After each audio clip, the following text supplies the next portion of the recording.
Hi guys, welcome back to லட்டுக்குட்டி vlogs. இந்த vlogல நீங்கள் என்ன பார்க்க போகிறீங்கன்னா பன்னீர் கிரேவி தாங்க பார்க்க போகிறீங்க. அதுவும் ரெஸ்டாரண்ட் ஸ்டைலில். இந்த பன்னீர் கிரேவி வந்து பார்த்திங்கன்னா நார்த் சைடில் ரொம்ப ஃபேமஸான பன்னீர் கிரேவிங்க. நம்ம வீடியோ நீங்கள் இதான் ஃபர்ஸ்ட் டைம் பார்க்குறீங்கன்னா லைக் பண்ணிவிட்டு அப்படியே சப்ஸ்கிரைப் பண்ணிவிட்டு பாருங்கள். வாங்க இப்போ எப்படி செய்யுதுன்னு சொல்லி பார்க்கலாமா? ஒரு ஜாரில் 50 கிராம் வந்து பன்னீர் எடுத்திருக்கேன். கூடவே 2லிருந்து 3 ஸ்பூன் தயிர் ஆட் பண்ணிக்கலாம். நான் வந்து 1/2 கப் வந்து காசின பால் எடுத்திருக்கேன். இதை வந்து நம்ம நல்லா பேஸ்ட்டாக அரைச்சி எடுத்துகிட்டு வந்துடலாம்.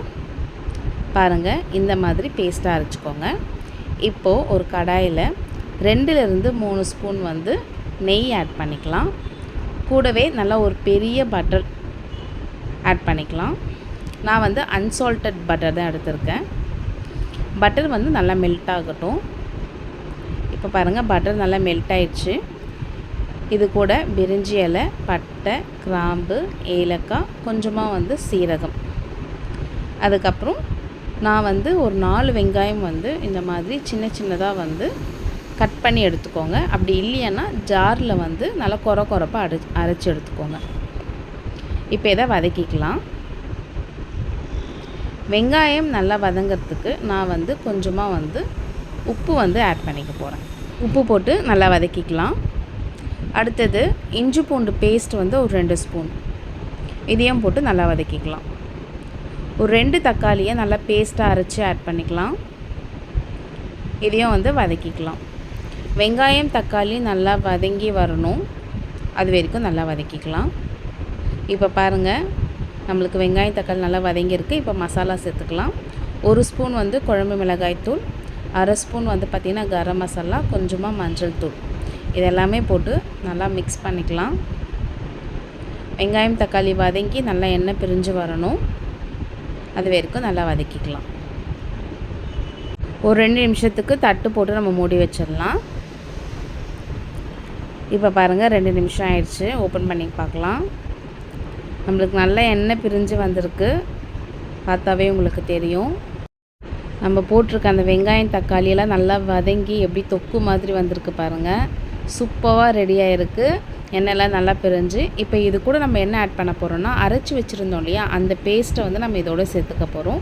பன்னீர்னாவே பொதுவாக எல்லாருக்குமே பிடிக்கும். இதில் வந்து நம்ம பன்னீரை வந்து அரைச்சி சேர்த்துருக்கனால ஃபுல் அண்ட் ஃபுல் வந்து பார்த்திங்கன்னா அந்த தொக்கே ஃபுல்லாக பன்னீரில் தான் இருக்கும். ஸோ கண்டிப்பாக நீங்கள் இந்த ரெசிபி வந்து ட்ரை பண்ணி பாருங்கள். ட்ரை பண்ணி பார்த்துட்டு எப்படி இருக்குதுன்னு சொல்லி எனக்கு கமெண்ட் பண்ணுங்கள். இப்போ நல்லா மிக்ஸ் பண்ணிக்கலாம். இப்போ இந்த பச்சை வாசனை போகிறதுக்கு நம்ம வந்து தட்டு போட்டு மூடி வச்சிடலாம். ஒரு 10 நிமிஷத்துக்கு அப்படியே இருக்கட்டும். ஒரு 10 மினிட்ஸ் கழித்து பார்க்கலாம். இப்போ பாருங்கள், 10 நிமிஷம் ஆயிடுச்சு. நல்லா வந்து கொதி வந்திருக்கு. நம்ம போட்டிருக்க அந்த பால், அதுக்கப்புறம் பன்னீருடைய பச்சை ஸ்மெல் எல்லாமே போயிட்டு நம்மளுக்கு சூப்பராக ரெடியாக இருக்குது. இந்த ஸ்டேஜில் நம்ம வந்து பன்னீர் வந்து ஆட் பண்ணிக்கலாம். நான் வந்து பார்த்திங்கன்னா 200 கிராம் பன்னீர் வந்து எடுத்திருக்கேன். ஆல்ரெடி 50 கிராம் வந்து அரைச்சிருக்கும். ஸோ மொத்தமாக வந்து பார்த்திங்கன்னா 250 கிராம் பன்னீர். இப்போது பன்னீர் போட்டு நம்ம ரொம்ப வந்து கொதிக்க விட வேண்டாம். ஒரு 5 நிமிஷம் இருந்தால் போதும். உங்களுக்கு சட்டுன்னு வந்து உங்களுக்கு பன்னீர் வந்து வெந்துடும். உங்களுக்கு ரொம்ப நேரம் வேக வச்சிங்கன்னா உங்களுக்கு வந்து ரொம்ப ரஃப் ஆகிடும்.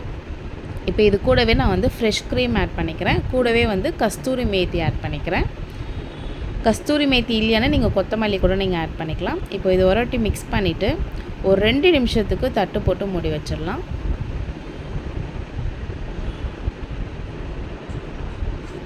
இப்போ பாருங்கள், நம்மளுக்கு சூப்பராக ரெடியாக இருக்குது. ஸோ இந்த பன்னீர் கிரேவி வந்து பார்த்திங்கன்னா இட்லி, தோசை, பூரி, சப்பாத்தி இதுக்கெலாம் வந்து சூப்பராக இருக்கும். எவ்வளோ திக்காக இருக்குது பாருங்கள்.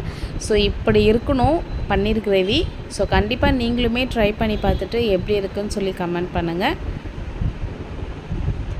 நீங்கள் இந்த பன்னீர் கிரேவி சாப்பிடும்போது அப்படியே நம்ம ரெஸ்டாரண்ட்டில் சாப்பிட்ற மாதிரியே இருக்கும். ஸோ நம்ம ஹோட்டல்ஸ்லலாம் அவ்வளோ போய் ஸ்பெண்ட் பண்ணி சாப்பிட்றதுக்கு நம்ம வீட்லேயே வந்து ஈஸியாகவும் நம்ம செஞ்சிடலாம் நம்ம. ஸோ கண்டிப்பாக நீங்கள் ட்ரை பண்ணி பார்த்துட்டு எப்படி இருக்குன்னு சொல்லி கமெண்ட் பண்ணுங்கள். தேங்க்யூ, பாய்.